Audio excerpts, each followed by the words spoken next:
started. So I'm gonna start with me and kind of my personal story, and then so to give Kristie a little time to get where she needs to go. So my real estate journey started in 2013. Emily, Lloyd, did either of you happen to watch that Facebook Live that I did? No, I was on for a little bit of it, but I didn't get to see the whole thing, no. Okay, that's fine. I just didn't want to say the same thing over again if you already heard it. But yeah, in 2013, I actually booked a 2-week vacation to LA and Vegas. And then on the first day of my vacation, one of my roommates texts me. He texts all the roommates actually, and he was like, "Hey guys, I bought a house. By the way, that 14-month lease that we had, I'm canceling it. By the way, I don't want any roommates when I move into my new house. So you all have to find a place to live like now." That was day one of my expensive vacation. So I had planned on spending a lot of money and kind of draining my bank account on this trip. So I went home 2 weeks later with not a lot of money in my account. And the first thing I did was I got in my car at the airport and I drove straight to start looking for houses, with my suitcase still in my trunk. And 2013 was a crazy time. It's kind of like how it is right now. So 2008 was the market crash, which I'm sure you're familiar with. And then 2013 is when the market started going back up. And because of that, it was a seller's market, which it is right now. So prices, they just keep going up and up and up. And it was really hard for me. I put in an offer and then I would get declined. And I would put in another offer and I would get declined again. And finally, I got the house. It took probably about a month of putting in offers, but I got the house. And because I had such a small amount in my bank account, the only thing that I could buy a house with was an FHA loan. So there are 3 main kinds of loans. There's a conventional loan, which is probably what you're familiar with, where you think, oh, I have to put down 20% of the house. Then there's an FHA loan. That one you only need to put down 3.5%. It does come with a sort of a mortgage insurance premium, which is kind of like you have to pay an extra premium so that the bank is like, all right, if they default, at least we have a little extra money. And then there's the VA loan, which Kristie is familiar with. That's for, I don't think either one of you are eligible. That's for people who either are a veteran or are immediately related to a veteran. But so yeah, I started with an FHA loan. I put down $6,000 to buy my house. That's all it took. So really getting a house is not out of the question, even if you don't have a lot of money saved up. It is possible. It just comes with a mortgage insurance premium. So after I'd had my house for 2 years, I was able to put enough equity into the house that I was able to refinance and get rid of that insurance premium. And I went from a 30-year FHA loan to a 15-year conventional loan and ended up paying less money in a 15-year. So you'd think 15-year, you probably have to pay more money, but because I got rid of that insurance premium, I was paying less money on a 15-year loan. Sorry, I am just interrupting to be like, that is insane that you went from a 30 That's ridiculous. to 15 and you paid less money for. I'm like, that just makes. I was pretty happy too. Yeah, so I was able to refinance. Now, a thing that I didn't do, but I probably could have done, so I've learned a lot along the way in the past 7 years, is if you buy a house under market value and you get the FHA loan, for instance, you can go and have that house reappraised to get a new loan. If it's a conventional loan, you can just get it reappraised and get that PMI taken off like that. But if you have an FHA loan, for instance, if I bought my house, this house is worth, let's say, $200,000, but the people were selling it and I was able to get it for $175,000. If you had to buy it with only the 3.5%, and then you went back to a mortgage lender and you're like, hey, I have this house, I'd like to refinance. And this way I'm going to say that I have 20% equity. When they realize that your property is actually worth $200,000, you don't have to pay anything extra. But they're just like, oh, you've already got 20% equity. So no mortgage insurance premium. So it's called a wedge deal, I believe. Hold on just a second. It's getting a little dark in here now. So basically, buying under market value makes it really easy to get a loan where you don't have to pay a lot of money. Does that make sense, Lloyd and Emily? Yes. Okay. So I'm gonna jump in there real quick because like I think that's something that's super important. Just as like a rule of thumb, because whenever you get started, no matter what your first deal is, you don't make money when you sell real estate. You always like make money when you buy, right? So you always want to for a fair price and a correct price for your market. It's really easy to get emotionally attached to properties and to not saying, I mean, home is home, right? Like, so everyone should buy something that you like want to own because you do own it. But the biggest thing is to buy correctly. And I will touch on kind of a weirder kind of way that she's talking about as opposed to a wedge deal. It's called a burr deal, but kind of same thought process. So just keep that in the back of your mind as we go along. Yep. Okay. And another thing, going off of what Kristie said about home is home, I think it's statistically been shown that usually people don't stay in a house for more than 7 years. Even if you buy a house and you're like, I got this 30-year mortgage, something always happens where 7 years down the road, you're like, I'm ready for something new. So it's okay if it's not absolutely perfect and checks every box, but if it checks like all but one box, you're probably in a good spot. So now getting into the investment part of it, a lot of times people think, well, if I buy a house and I have to pay for all those costs, it might come up like repairs and if the roof goes bad or if the plumbing goes bad.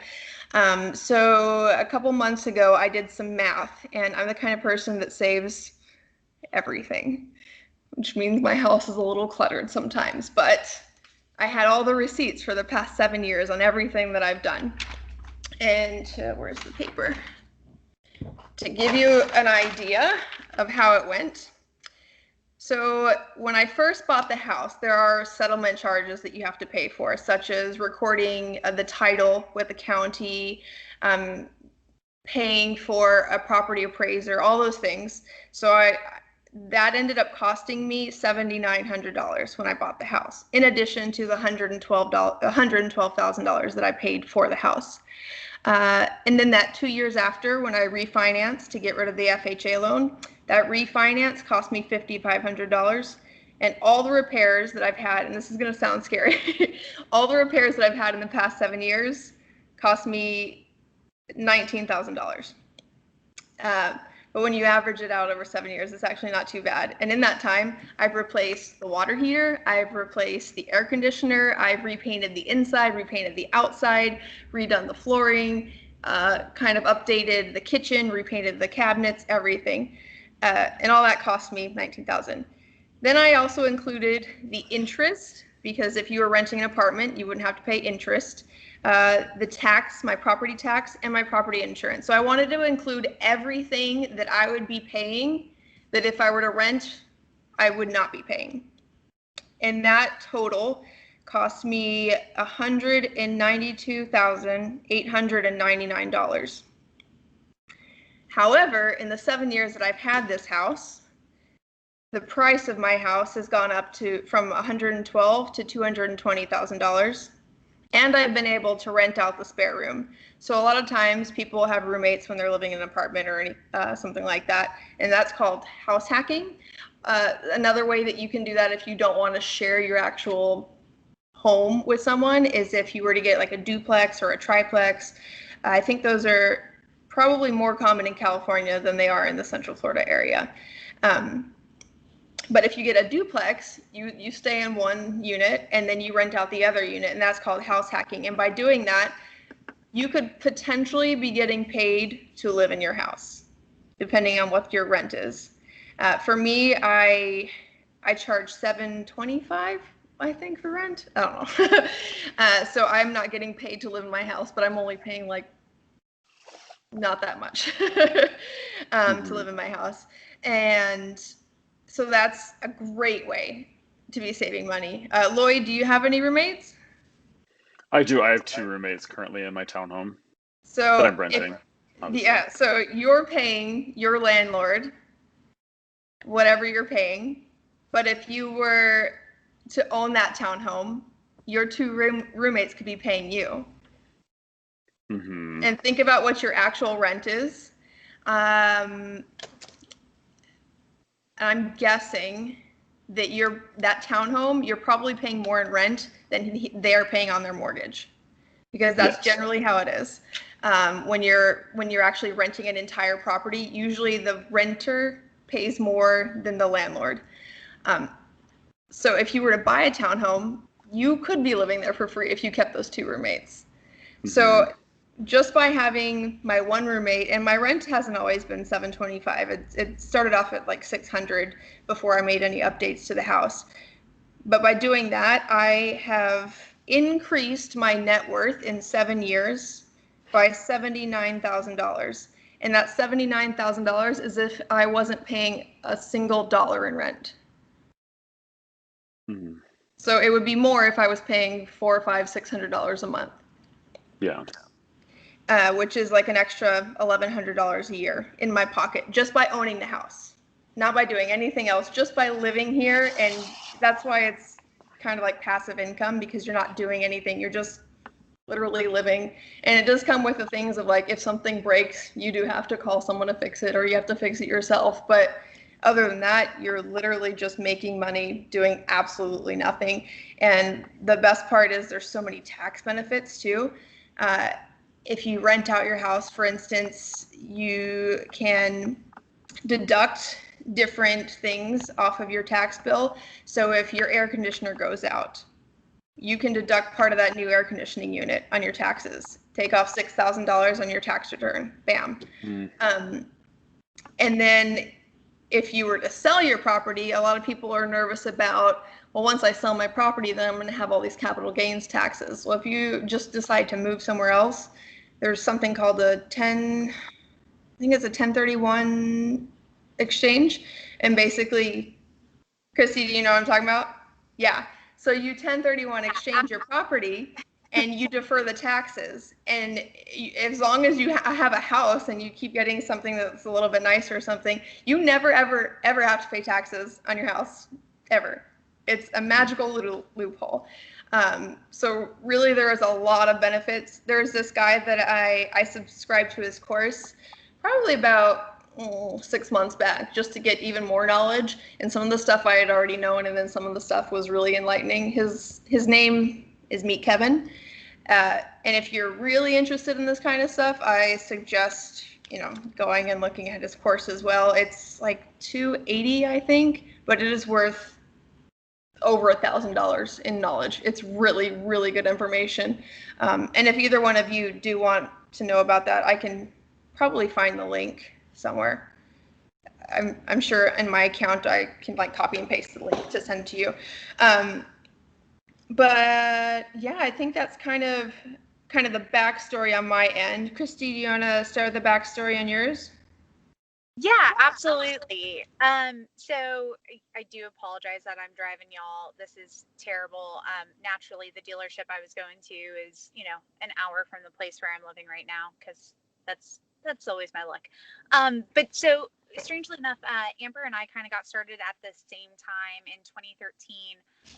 And I actually got started not on my own, but this very handsome boy I was dating at the time, who is now my husband, he is in the Marine Corps, and he had decided that while he was in flight school, he was going to buy a home that was near base, and that whenever we were going to move and be restationed in another place, we would rent that out. And we would use that for rental income once we moved.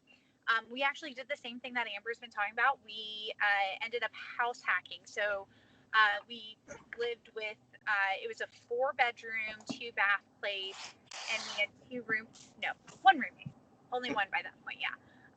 One of our friends lived with us, and he basically, I don't think fully, but almost fully covered our mortgage on that house. When you are military, you are offered a stipend called a BAH, and it is your basic allotment for housing.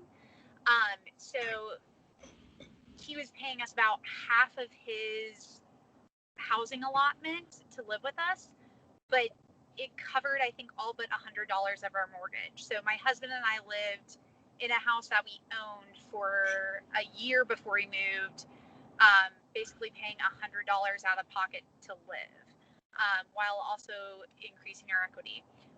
That was a VA loan. So as Amber mentioned, that's for veterans, active duty, and with that you put 0% down. So he bought that, and he bought it before we were married, and I think he paid like maybe $3,000 in closing costs, like not much. It's just basically for the title insurance. So that's how we got our start, and I kind of thought he was crazy, to be completely honest. I was like, oh, okay, like you just want to buy a home even though you're going to be moving in a year. To me, I'm like, I kind of thought the same thing. Like, a home is a long-term investment. Like, you want to only buy one if you're going to be in the same place.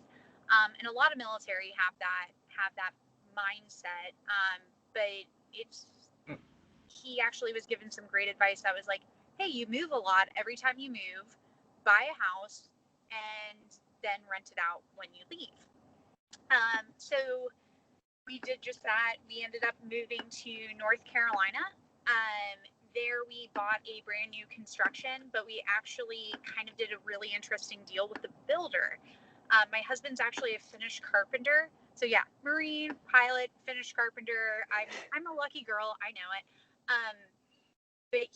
So we ended up doing a deal with the builder that he would finish the first floor and basically give us the bare bones on the second floor, and we would finish it. So we were there for 5 years, and we did a kitchen remodel when everyone's like, wait, didn't you build the house yourself and you did a kitchen remodel? It's like, yeah, we did a kitchen remodel 2 years after owning a home. But we did all these improvements, which helped elevate the price of the house. And so we just moved, I shouldn't say just moved, almost 2 years ago now. We moved back down to Pensacola, Florida, and we had aspirations of basically doing the same thing. As I said before, you don't make money when you sell, you make money when you buy. So when we were doing our house hunting leap, we could not find anything where we could make the numbers work. Because we wanted to buy a fixer-upper and basically build our equity into the place, and there just wasn't anything that made monetary sense. So we decided that we would live on base, which is essentially renting. What you do when you live on base as military is you give up that BAH, that basic allotment for housing. So allowance, not allotment, sorry. So you're not paying anything, but you're not getting that money in. So you still are paying. It's still money not going into your bank account. And so we lived on base for a while, and I actually wanted to kind of touch on this because, Amber, you mentioned that you'd made a ton of offers. So it's really easy to get discouraged. I think on that house hunting leave, we had 3 different houses under contract. So not only had we made the offers and the offers had been accepted, but we were under contract with the sellers, and then something fell through. All on our end, all from an inspection perspective, where there were just a combination of factors that made the houses not right for us. So I don't get discouraged if like your first or second or third offer doesn't get accepted or something falls through, because that's just kind of the nature of the game. But so we ended up, we were here for about 8 months, and we got a phone call from a friend of ours, because we just have been telling everybody for years, like, oh, we're real estate investors. We invest in real estate. That's what we want to do. And friend of ours had connections with actually someone who was born here in Pensacola, had his family house after his parents had died in an extremely desirable area of town, teeny little bungalow, super cute, hadn't been updated since the 60s, but in great shape. And he didn't want to sell to just anybody because that area, as it's really desirable, people are just knocking down the houses and rebuilding. So we ended up buying that house from him well under market value for cash. So as Amber was talking about doing the wedge deal, what we did is because we bought it cash for well under market value, we then, I shouldn't say well under market value, a little under market value, but we then renovated. We refinished all of the hardwood floors, we repainted, we put in new cabinets, and then we went to, so keep in mind it's paid off. We're not paying a mortgage on it because we paid it in cash. We go to a title company and a mortgage company, and we ended up getting that appraised for $90,000 more than we paid for it. So we had put in $30,000 into the renovations, but it appraised for $90,000 above what we paid for it. So we ended up getting a loan on that, and they handed us back our entire original investment, and we still have 30% in the deal. So we're not paying that insurance. It's golden. So that's called a Burr deal. Sorry, and this is going way in the weeds, but that's Kristie, can I interrupt just for a moment? Please. So like how she said that they made renovations, that's when I say buy something below market value, usually you can find a house that when someone goes in to look at it, they're like, ew, the carpet is green, or ew, look at the cabinets. They're like so outdated. But or it's it so smells easy. like cat piss. That smells Yeah. like money. My husband and I walk into a place that smells like cat piss, smells like money. I put in some flooring that cost me $600, and I painted my cabinets with like a $30 can of paint and put some contact paper on the countertops so that now it looks like a marble finish. And when the appraiser came, they appraised my house at $220, and most of the houses in this neighborhood are at least $10,000 less.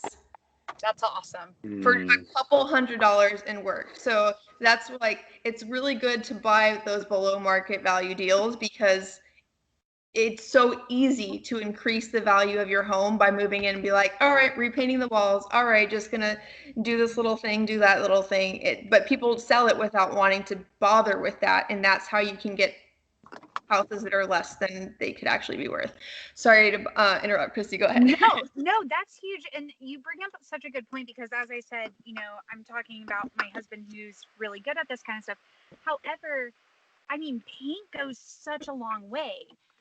I mean, that's a huge thing, and people don't realize that. And like, it's not like anybody enjoys spending their afternoons painting their house, but like, it goes such a far way that it's totally worth it. By the way, I'm not these lovely beach condos. I do not live here. I'm also displaced from Hurricane Sandy or Sally right now. So I'm staying in a lovely beach condo, but it's not where I actually live. This is not base housing, just so you know.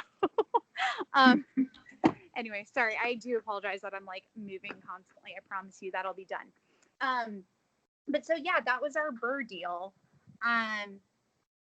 But yeah, so we've been able to pull out that money, and now so that money is sitting and waiting for our next deal, which we just put in another offer today, actually. And so going back to don't get discouraged, this was a place we had offered money on 6 weeks ago. And we were in a bidding war with some other folks, and they went with a different offer. Well, that offer, the investor that was partnering with the buyer ended up pulling out the day of closing. So it came back on the market today. We put in the same exact offer we put in a month ago. And so hopefully we end up getting that. Who knows? But it's a game of persistence, and it's kind of fun. I like it. Yeah. And I So know I did the same I ran through all of that super quickly. And does anyone have any questions on that journey? Because I covered, I think, maybe like 4 different types of methodologies for investing in real estate in that one little blurb. So Y'all good? No, you're good. I'm good right okay. Hey, Okay. so the way she just did that mortgage on her cash house and was able to like take out the mortgage, that's another great thing about if you invest in real estate. So the house that I bought 7 years ago that I put a $6,000 down payment on, I just refinanced again last month, and I did a cash out refinance because I'm not sure if you're aware of this right now, but interest rates are at historic all time in the history of ever lows. So I refinanced. I now have an interest rate of 2.937, which is the annual rate of inflation on the US dollar is 2%. So like I'm barely paying any interest at all. So I did a cash out refinance for 2.937 and took out $112,000 in equity. So now I have enough money. I already talked to the lender to like go ahead and buy a second property, a rental property. And then just like Lloyd, your landlord is probably doing, if I buy that property, I can charge more than what the whole mortgage is. And then that's what you call cash flow. So it's just cash that's coming in your pocket and you're literally doing nothing at all. I went ahead and I got a mortgage calculator just to give you guys kind of an idea. If you were to buy a house for $250,000, and I went high on the interest rate, I said it's a 3% interest rate. My interest rate was high as well because I did a cash out, but a regular refinance could be like 2.4% right now. It's that low. If you had a 3% interest rate and you only paid 3.5% down, like I did, your mortgage, even including a PMI, so that's the insurance, is $1,100. Stupid. Yeah. Would you, Emily, would you like me to run a number that sounds more realistic in California? Yeah, sure. So that's a great question as to what it is. I feel like I don't usually see anything for under 850, and that's on the very low end. Oh my God. Do you want like a 900? Yeah. Yeah, most houses are I in know the how much rent costs there, but let's see. Don't get me started. This is so dumb to be here. Ooh, California. California's crazy. This is why house hacking is good.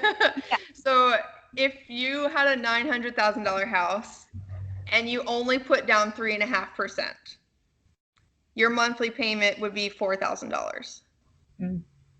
Which is still a lot, but California is like a whole monster on its own. Yeah. So on that note, I mean, so just as a good rule of thumb, if you are purchasing a place, and especially if you do want to do what I've been doing, which is kind of beyond the house hacking, like we now own 3 different properties.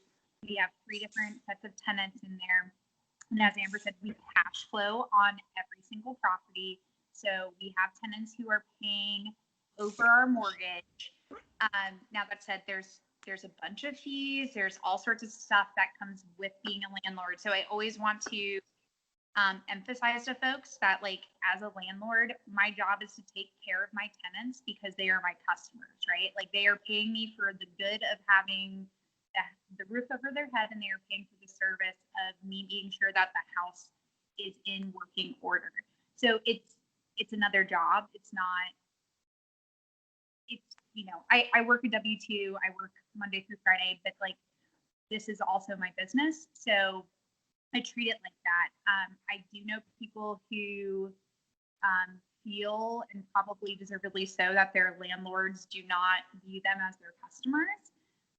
So I just want to throw that out there, that I take the view that, like, my husband and I are putting down capital so that folks can have a place to live who may not be able to qualify for a loan, or there's a whole host of reasons why people don't want to buy.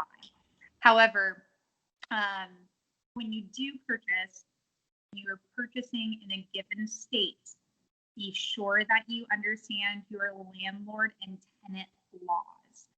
Not so much for house hacking. You can, come up with your own lease. There's a little bit more squishy rules on that in a lot of ways.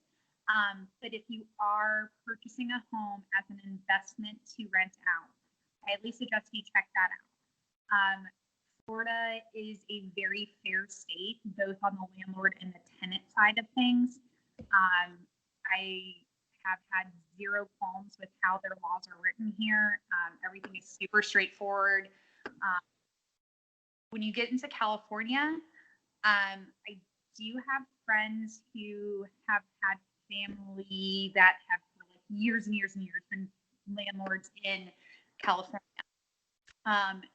Their laws are extremely tenant friendly in the sense that there are folks who are professional tenants out there, meaning they basically know how to skirt the laws so that they don't end up paying rent and they just live in your house for free. Not saying that happens all the time. I'm sure Emily is not a professional tenant and she pays her rent every month right on time. I am absolutely positive. But just so that everyone is aware, like, each state has different laws and regulations. So if you are going to rent to folks, be sure that you read those. I'm not saying get a lawyer. I'm not saying any of that, because it's, at least for me, they're fairly straightforward. At least, again, Florida is super easy. Like, if you look at the Florida statutes online, because I've had a couple issues where I was like, what is the rule? Florida is so easy to understand, and like really there's nothing to worry about here. Invest in for that reason. But I do know people who do make money out in California, and make it money in Illinois or in Hawaii or these places that I didn't consider buying, but that doesn't mean that's impossible. I know plenty of people who do it. So just so that you guys keep that in the back of your mind. And honestly, like, if you're doing a house hack as well, and you're actually being one of the roommates in the house, it's really easy, and it's super easy to get along with the roommate because you're always there. So you're aware of what's going on, versus if there's a little more uncertainty if you are renting out a property and you don't have your eyes on it always, like, are they taking care of it? You think the best, which is generally how it is, but at least if you're actually house hacking in the house with them, you definitely know what's going on, so you never have an unexpected surprise. And it's always good to, look into the background of the people that you're trying to rent to as well. Highly encourage background checks. They are absolutely worth the money. We do it for all of our tenants, of course. We do the full background check. That said, there are always surprises. So you said you're never quite sure. We did have a tenant that my husband, it was our place here in Pensacola that we had bought in 2013, and he was down here for a different schooling back in 2017. And he went up to go check on them and was just like, hey, I'm just going to come by and see you guys, make sure everything at the house is okay. They had installed an above ground pool in our backyard. Along with a trampoline, and they had a car on blocks in the driveway. It was horrific. We had also rented to a couple, but they didn't tell us that their daughter and 5 grandchildren were moving in with them. So, there were 8 people in this house. We had rented to 2 people. So, it was great. But generally speaking, it's really good. They were perfectly fine. I mean, the 5 kids were all under the age of 18, so they didn't need to be on the lease. The daughter did, and that house was zoned for 8 people, so that was totally fine. We just told them to remove the above ground pool and the trampoline, and they did so by the next day. They paid their rent on time every month, so no qualms. They just they just didn't read their lease very closely, so there's that. Oh my goodness. All's well that ends well. So, question, you guys both made me think about this. I've done what I feel is a stupid thing, but then as I'm hearing you talk, I'm wondering if maybe it's not as stupid, which is when I left Florida to go to law school, I bought a house instead of renting near my law school. And when I say I bought it, I mean my name is on the mortgage or my parents bought it. Because I was living on loans. Yeah, well, and then I moved to California and told my parents, like, have at it, like, get it on the market and get it sold, which they've never done. And I've been in California for 4 years now. Wait, so what's the Do you deal with the still house? own Are this you renting it out or? No, it's just It's just sitting there? It's just sitting there. My parents are paying on it, and I was trying to, like, as you guys are talking, I'm trying to look at what my interest is, and I have no idea. No, get that thing on the market for rental. And if it's like, if you're not comfortable with like who's going to be in it, you can also get a property manager. They do come with a fee, but they will take care of everything. They'll screen your tenants. They'll do checks on the property. So they'll come in whatever, once a month, once a year, whatever it's supposed to be. They'll make sure that everything is perfect with your property, and you just pay them a small percent of your rent. Okay. So in what state is this, Emily? Where'd you Oklahoma. go to? Sorry? Oklahoma? Oh, okay.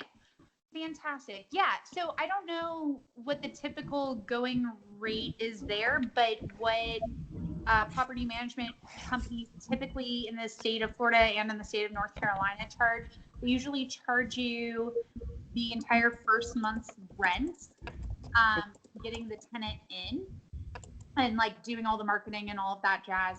And then it's usually between 5 to 10% of the monthly rent is their fee. So Emily, that's typically how that, at least in the 2 states in which I invest, that's what the typical is. Emily, if you're comfortable, would you mind sending me a Facebook message of the address, and I can try and figure out how much you could be getting in rent? Yeah. I don't want it to be like on this little recorded stream, but Oh my gosh. Yeah, I will do that. I'm trying to figure out what my interest rate is because I'm on the mortgage, but so are my parents. So it's all three of us. So I tried to get my dad to refinance to get a lower interest rate during COVID, and he didn't do it. But they're still low. Now the downside about right now to refinance is as of December 1st, there's like a fee. I can't remember. I think it's because the interest rates got so low, but there's some sort of fee that they're adding on to refinances. It's only like 0.5%, but whatever your refinance is, they're charging an extra 0.5% fee. Let's see. So I was able to refinance just before it. It was actually, I think it was supposed to happen before December 1st, but then they pushed it back, and I was very grateful that I didn't have to pay that 0.5% fee. But still, refinances, now is the time to do it. They're so low. Yeah, I'm trying to. My bank app used to tell me what my interest was, and it doesn't have it on here anymore. Oh. But here also. When did you purchase the house? 2013. Oh. Yeah, you could, because that's when I first bought my house. Interest rate. And my interest rate has dropped 1.4%. I think back then I was getting like 3.7 in 2013. Does that sound about right for like VA first? Because VA and FHA are about the same when it comes to interest rates. 3.7. Mine was like 4 point something, but okay. you know, maybe it's always dependent on where you are, what the house is. Yeah. So you could be getting $1,395 a month in rent. Yeah, I should do that. Which I'm assuming is probably more than your mortgage costs. But not by much. Not by much, but a little bit more. Was it close to your law school? Yeah, I mean, not walking distance, but less than a 10-minute drive. Okay. Sure. I mean, so that's always a good spot to be in the same sense of like, you know, a lot of the times we rent to military because we buy near military bases because we live on military bases. But it means a good amount of people that are looking to rent because they're typically not there for a long period of time. So if you're near a university, that's another really good place to be. That said, you know, if there's undergrad there, that's typically a different kind of student than what you're getting in law school or med school or dental school or something like that. So, you know, that's always something to keep in mind if you are looking at using a management firm.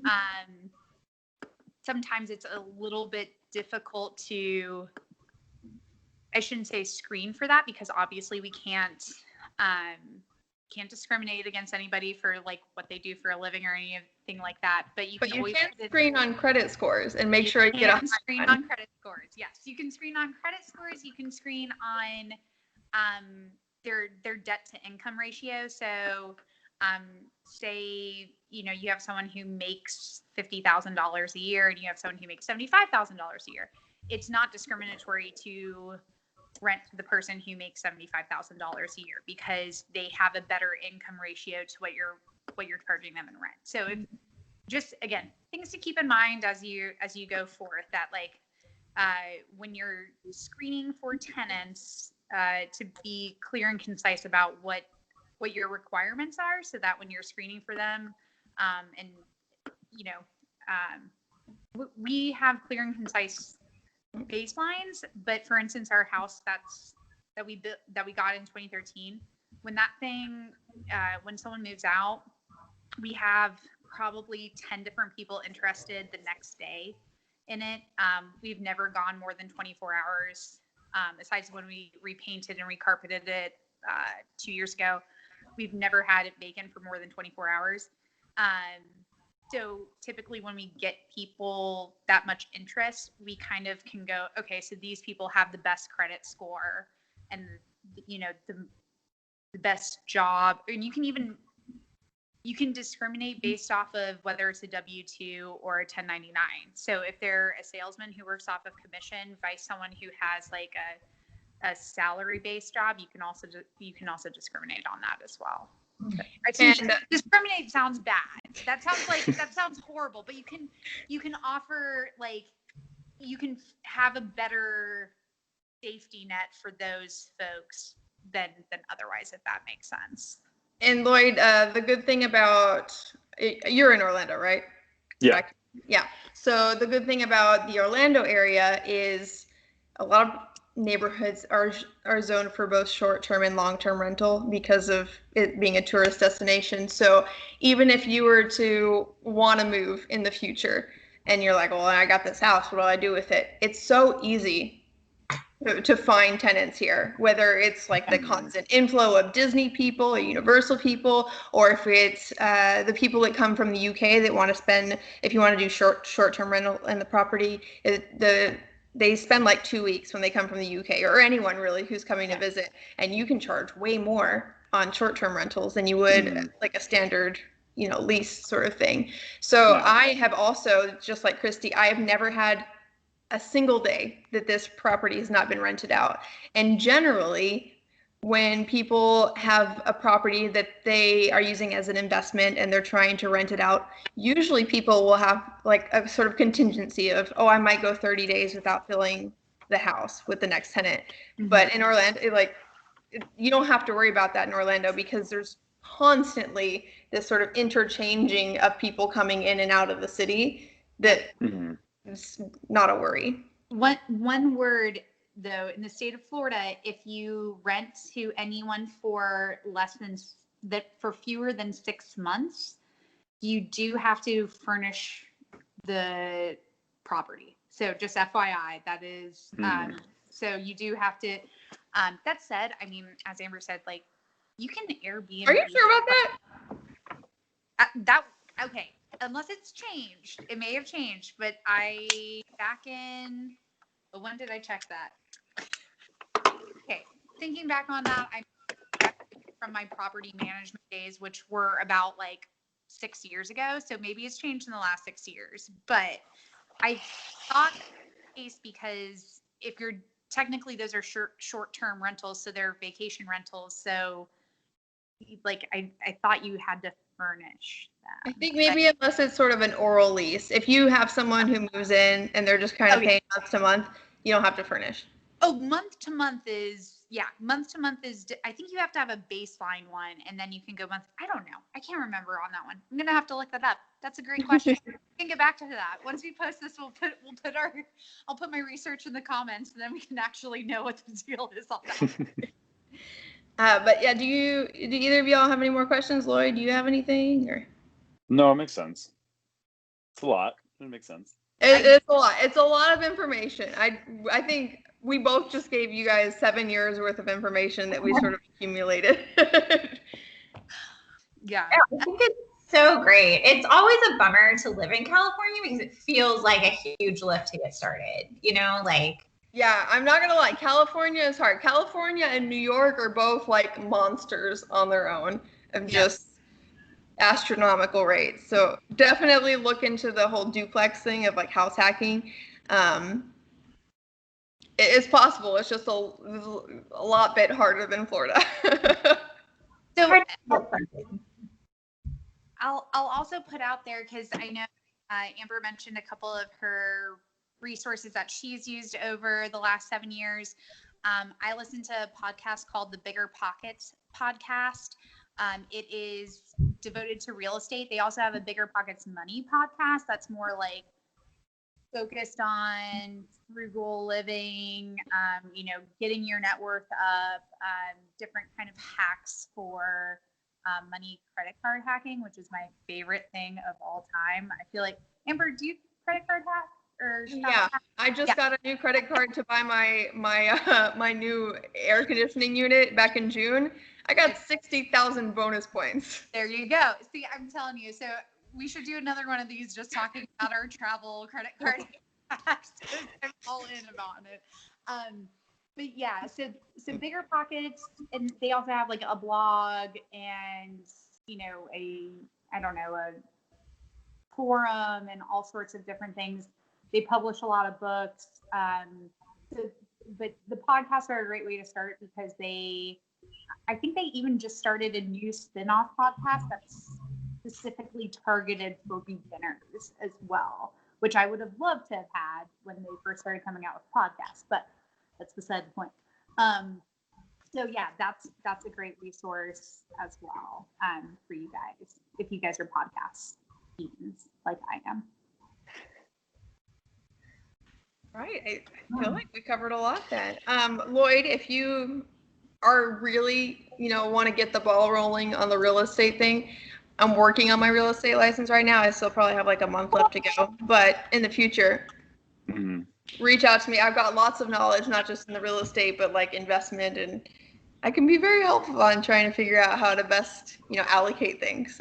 No, definitely. I want to try and get something going before summer of next year. So Awesome. At some point soon. Yeah. It's so good. I get so excited about this stuff because it's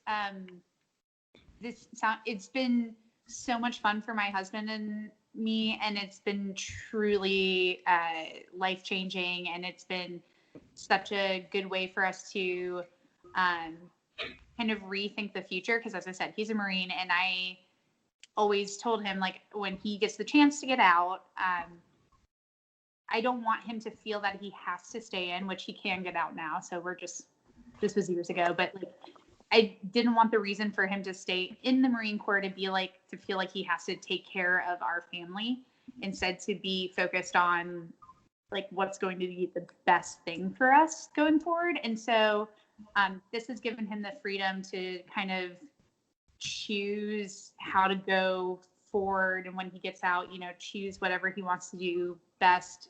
He'll probably mow grass for a living. That's totally his shtick. He's like, yeah, I'll just mow grass. Like, go for it, dear. Get tan. Sounds great.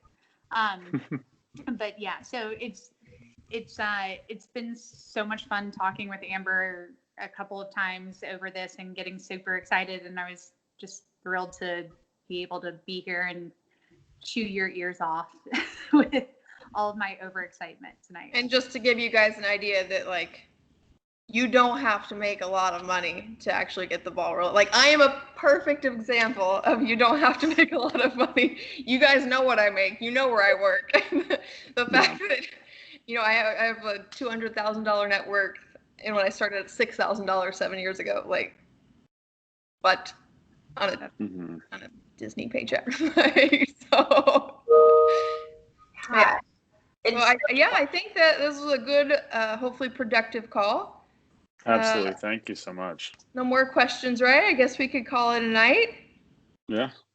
Yeah, this has been awesome. Thank you guys so much, both of you. And it's welcome. And if you have any more questions, feel free to reach out. Open book here. Yeah, absolutely. Great. All right. Guys. Have a good night. Guys. I'll talk to you later. Good night, guys. Bye. Bye.